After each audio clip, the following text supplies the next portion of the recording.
The following program is a UW-TV classic.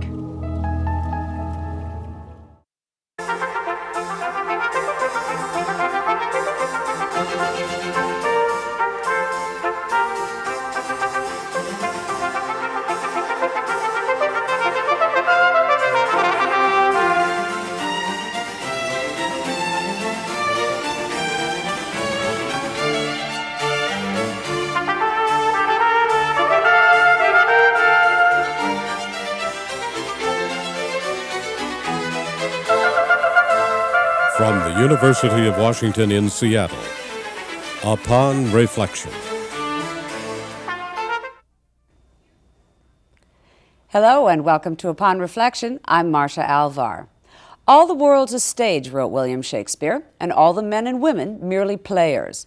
The synthesis of the real and the dramatic, the theater of everyday life, is a subject of special fascination for Dr. Sara Schneider, an assistant professor in the University of Washington School of Drama. Schneider's work mixes performance theory and anthropology to discover common threads among subjects as different as zoo animals, concert performers, and undercover police officers.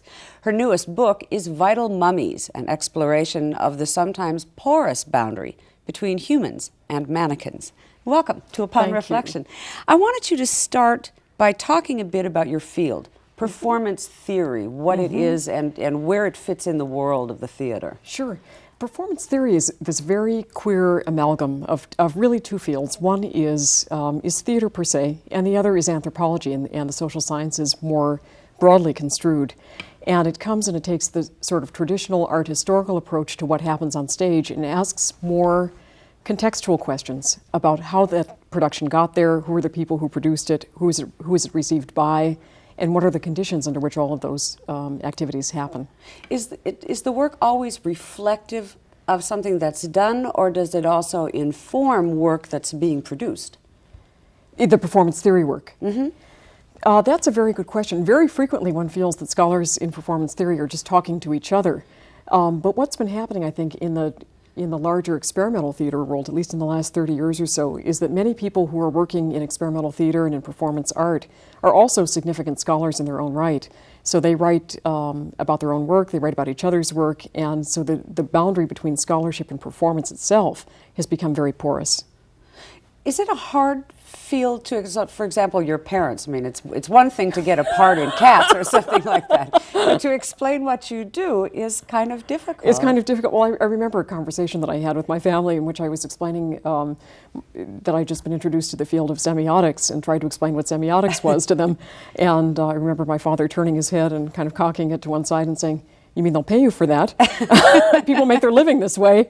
And I decided a traditional question in the theater anyway. Exactly, but at least it didn't have the tangibility that at least playing a role does for them.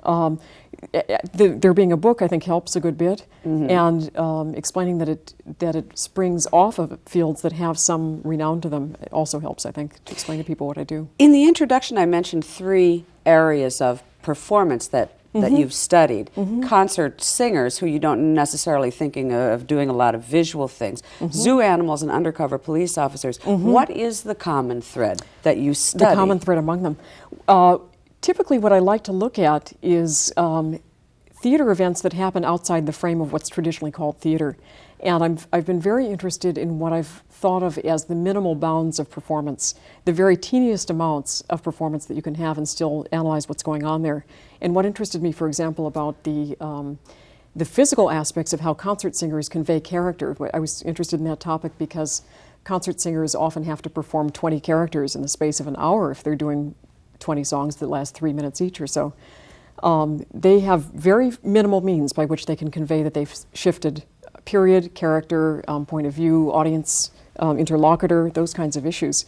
And that fascinated me that they could do a lot of conveying with very minimal means. And what about the zoo animals? And the zoo animals. I just had this vision of you sort of lurking outside the lion cage. Yeah, this is a very old interest. I grew up rather close to the San Diego Zoo, and I think this is a very old passion. The means by which we anthropomorphize performance, or what we call performance by animals. What does it mean to satisfy an audience of humans by doing a performance as an animal. It also relates back to some of the work in performance that was done by human performers in the 60s and 70s when they would cage themselves up. There was one figure who did a performance piece that was in the zoo. I can't remember which zoo it was, but he caged himself up as a businessman. He dressed up as a businessman, put himself in a cage, had a fax machine, dictating machine, all kinds of kind of early 80s, maybe even early 80s office equipment, and had regularly scheduled memos that he had to deliver, regularly scheduled fast food that he had to eat at the desk, and performed what it meant to be on display. So that was a very similar element between the zoo animals and my current interest, which has been with mannequins in store windows. There is a difference between the subjects we've talked about and the mannequins, and that is that as different as concert singers and zoo animals are, they're animate. Mummies are inanimate, so how can they be seen as performance? It's interesting because as I was going to these kind of minimal bounds of performance, I went from these concert singers who were doing these very tiny things with the gaze, with the breathing, with their very small hand gestures, to performers who were literally dead or like not, at least not living, to put it that way. And that was a problem that plagued me for a while. For a long time I called them humanoids instead of human performers, and that kind of freaked people out. It made them feel that something was coming out from the grave, or that kind of does sound creepy. feeling. Yeah, it did creep people out. There are two ways in which I see that as being performance. One is that the relationship between mannequins and live people, the people who look at them, is often regarded as kind of a trace event of the performance that the display artist who designs the mannequins and stages them in the window has, the interaction that he has with his audience. And that you regard that as almost a time-delayed performance in which the display artist himself is performing in the window through the surrogate of the mannequin. So that's one aspect of it. There was a point you also made in the book that I had never heard about, and that was in this whole business of, in some way, a discomfort in our relationship with mannequins, the way they're treated, if their arms are taken off or whatever, that there were regulations that actually dictated states of undress of mannequins. Yes. There was terrific discomfort with the idea that a mannequin could be nude in a window as it was being changed at night. And the Fifth Avenue Association, for example, in New York, forbade the nakedness among mannequins in windows. They actually regulated that the shades had to be pulled as a mannequin was undressed, that there was something really unseemly about showing a mannequin nude, that there was a possibility of a plastic object being nude. You also have some wonderful excerpts of writing when people have gone to mannequin factories and how they're just unable to remove the human element, even though it's simply a dummy. Yeah, and there are kind of two poles to that. On one level, they're very attracted to these figures, and they're concerned with why they should be erotically attracted to something that's made out of fiberglass. On the other hand, they have this kind of morgue-like feeling in those factories where they feel that they're being surrounded by... There's all the torsos all of these torsos, dismembered body parts. It's very disturbing to them on that other level. We're going to take a look at a number of photographs during the show today and start out with this whole business of the human and the mannequin relationship. And we're going to take a look first at somebody who was a model for a mannequin, Rosalind Russell. There she is. From the 50s. This is Rosalind Russell in a midnight performance in the window of Bonwit Teller in New York. She had just finished performing in Wonderful Town on Broadway and had posed for a mannequin by Gene Moore, famous display designer who was most associated with Tiffany and Company, just recently retired now that he's at last in his late 80s. And she's now posing in this window with her mannequin to and this another is shot. happening with people on the street. People watching. are on the street gaping at her, gawking at her, probably waiting around for her autograph. And this was a mannequin that was modeled after her, as were a lot of mannequins of the 50s. They were modeled either after society matrons or after movie stars of the day. In the earlier photograph, you might see too that it's not a particularly literal transcription of what Rosalind Russell's figure looks like. You see a much smaller waistline. The next slide, though, is a very literal replication of somebody, and we're going to take a look at a slide of a model. Which is which, though? That's the question. That's the interesting question, that you have a model and you have a mannequin who are posed together, and this is a very typical motif in publicity shots for mannequin manufacturers. This particular mannequin and the model for which he's named is Violetta, and is made by the Adele Rootstein Company, which has kind of sprung ahead as a mannequin manufacturer that does extremely realistic figures. And what's kind of provoking about this shot, I think, is that the mannequin appears behind the model almost like a shadow figure or a doppelganger kind of figure. And that's very unusual. It was usually done in the reverse. Well, usually done in the other way, and that's, I think, what is particularly disturbing about this shot. This is Diane Everett, who's a well-known robot mannequin, a live woman who performs in windows pretending to be a mannequin and does these kinds of mechanized, joint-oriented performances in order to fool passersby on the street into thinking that she's a mannequin. The conversations that you had with her that are in this book I found particularly fascinating because she likes to talk about how people will try to get her out of the mannequin character and how she resists it. One of the things that I like about studying her is that in a certain way she becomes the audience to their performance, that she becomes very still, she won't move for sets of maybe 20, even 30 minutes, and has even learned to train herself to keep from blinking during that whole period. Well, everyone else is going around. Well, everyone else around is jumping around, bringing their babies to the window to try and get her to laugh, coming in with funny hats, prostrating themselves on the floor. I thought it was fascinating, too. That I had no idea that there's an entire agency that devotes itself entirely to representing robot mannequins. Yes. Oh, it's a big moneymaker. Yeah. Yeah. And the next, this is, I think, my favorite story in the book. This is a picture from the 30s of a mannequin sculptor whose name is Lester Gaba, and he's pictured with his mannequin Cynthia Wells, who was also a prominent woman of the day. What became interesting is he was said to have fallen in love with his own mannequin and felt that he needed to have his own copy of her at home with him. And as soon as that happened, it became kind of a media event where people started inviting Cynthia, the mannequin, to soirees and to parties and to evening events. And all of the fancy jewelers would lend her millions of dollars worth. With Jack Benny. She made a movie. She got fan mail, she got hate mail, and finally in, I think it was 1937, Life magazine did a kind of a romantic story about the sculptor and his mannequin going out for a weekend together and going to see a production of Madame Bovary together, and then coming home at the end of the evening and having a nice goodnight kiss.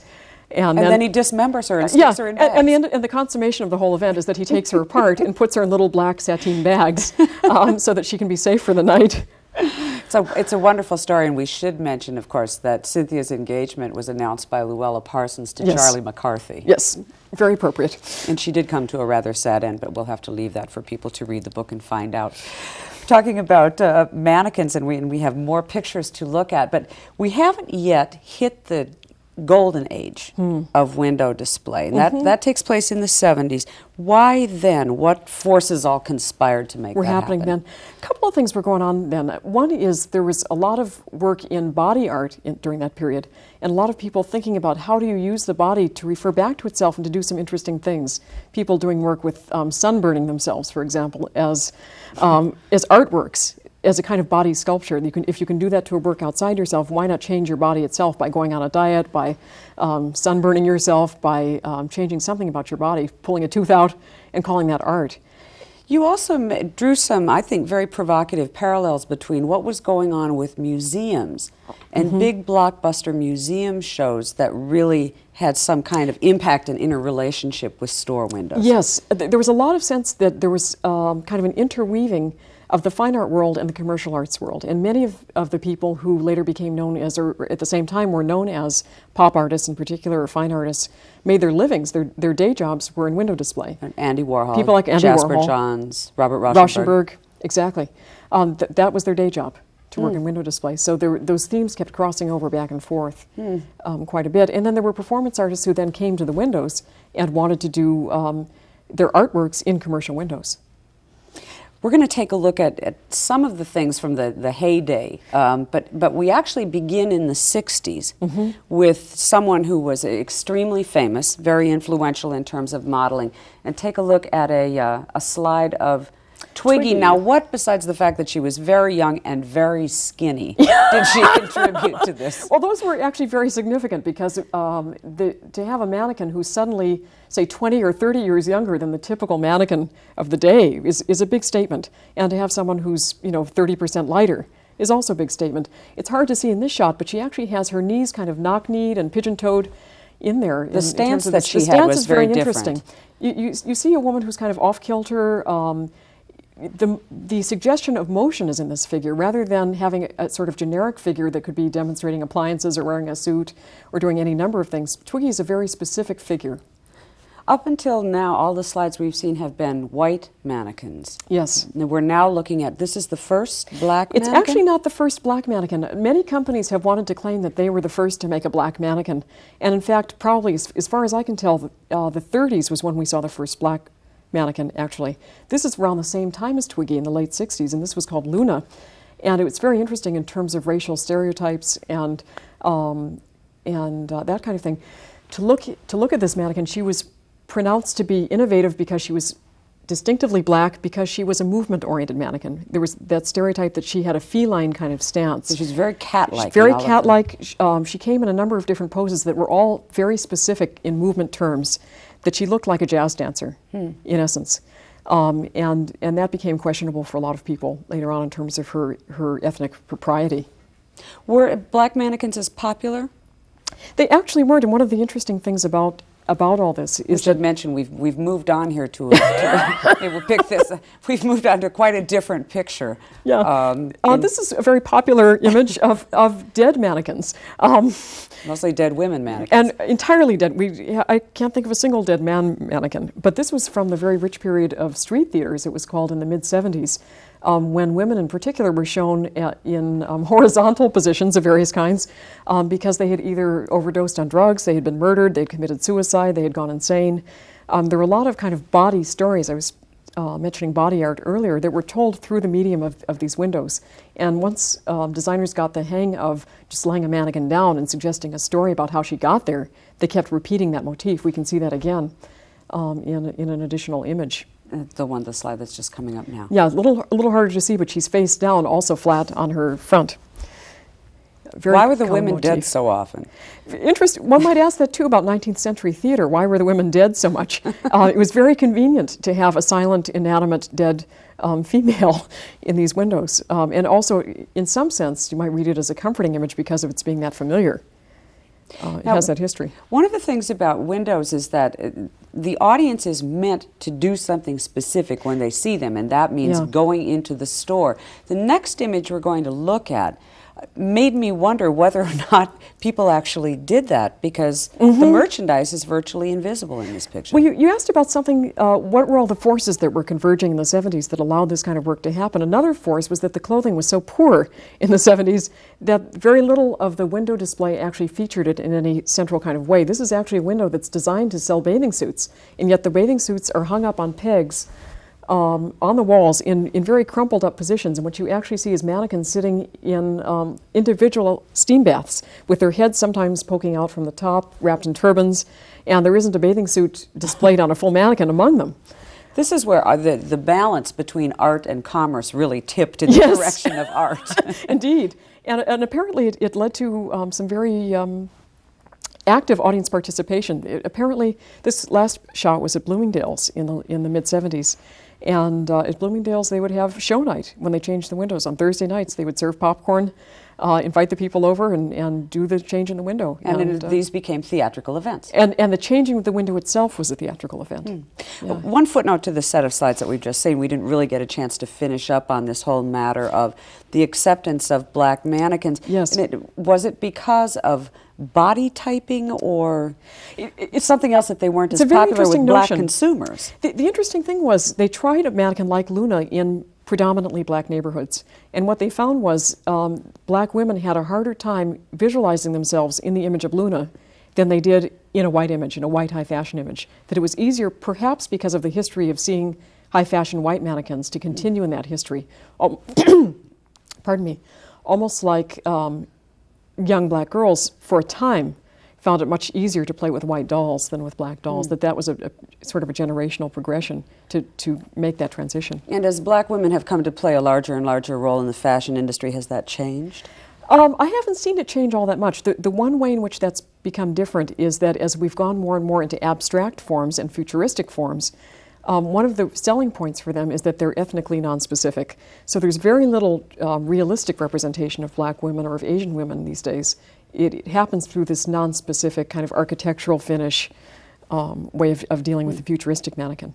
From the slides that we've seen so far, the obvious question is, of course, where are the men? A very interesting question. As you look at the histories of realism for women and realism for men, you see two very different histories, and everyone has a different theory as to why you only see men in second-hand tuxedo stores, basically, and why they look so fearsome in some ways. One of the wonderful theories in this book, it's sort of almost like a mathematical formula, said the more real the women mannequins look, the more real they seem to the viewer. Where just the opposite is true with men, where somebody in the book said it looks like taxidermy. It doesn't, it doesn't look like men. Well, in the 70s, in the attempt to get men to look as realistic as the women were starting to, they would do things like put underarm hair in the men or put mustaches on, and it really did start to look like they had been plucking the hides off of animals and plastering them on the male body. But the role of men just isn't that women are just much more traditionally seen as an object on which goods and clothing are displayed. It's a less comfortable role for men. Yeah, it's funny because the two interpretations that men would give is when they would see a realistic figure, a male figure in display, would be either this guy's a criminal, that's how they would project onto him or read him, or this guy's homosexual, clearly. And so always when sculptors were trying to get a realistic male figure that would be acceptable to a male viewer, they were always dealing with those two stereotypes, those two possible projections. The last set of pictures that we're going to look at have to do with how the image of the man has been dealt with in store windows. And interestingly enough, one of the ways they've been dealt with is to leave out certain parts, like the heads. Like the heads, very fine. Here you see a window from Simon Dunan's work at Barney's in New York. And this is a very typical strategy where you have headless men and also bodiless men. This is actually a very advanced display technique because you have to fill out the clothes to suggest that there's a moving body inside. And these men have, or these so-called men, have parasols or umbrellas for heads, and what's raining down around them are cats and dogs, so it's almost like a visual pun. It's a lot of fun, and that's a very typical strategy for everything except secondhand tuxedo windows. This is an older shot from the 70s, from the street theater period. And you see the one supposedly male figure in the shot is there a little bit to the left. Again, no head, but just a male body. That the representation of the head is what's sort of the damning element. The posing is also a problem from time to time, but here's a 90s image. This shot was called The Man of the 90s, which I suppose was meant to, the title was probably meant to sell the mannequin for 10 years. And the pose was developed, or the poses were developed in the late 80s as sort of an introduction into the 90s. This was a hyper-masculine, hyper-muscular, classic-inspired mannequin, which unfortunately was too big to wear any of the clothes. So you burst one boundary and you have to deal with another one. When I saw this picture for the first time, the thought that came into my head was, at last, men have as unrealistic body image to try to aspire to as women have had for years. Yes, exactly. And you find actually in a lot of the male writers' responses to these kinds of mannequins that there's a lot of comparison going on about the mannequin's physique versus the writer's physique. Those kinds of questions that women, I think, have been toying with or perplexed by for a long time. To wrap up the book, at the very end, there's a wonderful paragraph where, in essence, what you're saying, following this entire history of window display, is what the future seems to hold is that we're all going to be in the window. Interesting. Talk about the malls and sort of the fact that now your entire life can be lived in one of these places. Yes, that's interesting. In some sense, as I was doing this project, I found that I was tracing a history that had that almost has found its endpoint. And the reason is that this art form exists in cities that can be walked, cities like New York or San Francisco or even Chicago. And more as display as an art form gets centralized and determined out of places like New York, out of the flagship stores, and as malls take over, there are very much fewer windows that are going to be used for this kind of art form. And real estate values are beginning to be appraised even for window space.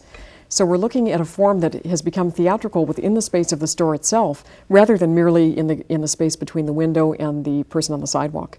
And the fact that malls now, if they don't all have these elements in place, they at least exist in one mall or another. Yeah. You can literally be born, go to Right. school, graduate from college, get married, Right. and die in a mall. In a mall, and also get your exercise in the Mall Walkers Club. We'll all be in the window. Right. One of the things we haven't talked about, we talked about the zoo animals and the concert singers, and of course the book Vital Mummies. But I know that the project that you're working on right now involves undercover police officers, and you've been sort of, as we've been talking about doing the show, running back and forth. Talk about the methodology, how you go about doing the study of these officers and what Yes. you're looking for. Yeah. I began to be interested in this topic, actually coming straight out of the Mannequin Project. I began to be very interested in what I was thinking of as fake people. The mannequins were certainly fake people. And then I've always had a long interest in people performing work roles.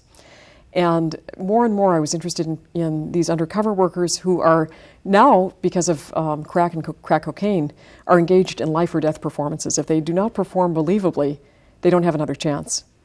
And I was fascinated with that notion, with the idea that they have to be able to improvise, a skill that I have always found to be a miraculous one, right on the spot, and have to do that believably and be able to cover quickly. So you actually go and watch them do role-playing exercises. I don't that watch they them do. because now it's a life or death situation. I interview them afterward about their decision making, about how to maintain the role. What about the training? Are you able to see? And I'm able to see the training. I was able in Florida in October in Florida, to see a week-long training seminar with some of these cops, which was a tremendously eye-opening experience about how either senior or very junior cops learn how to engage in drug work and learn to play roles that match the bad guys. And it's very interesting. They always call them the bad guys in cop talk.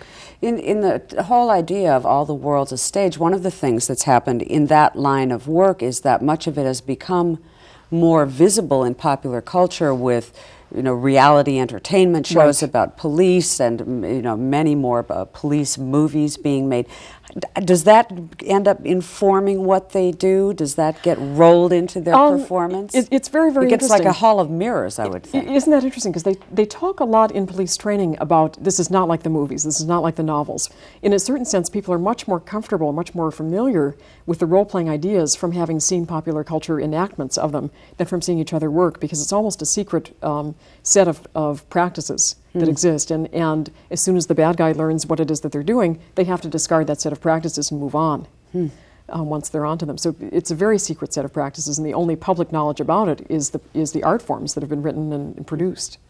As we end as we began, all the world is a stage, and all the men and women merely players. Fascinating, fascinating work. I'm glad you could be with us, Dr. Thank you Sara so much. Schneider. It's a great book. Thank you.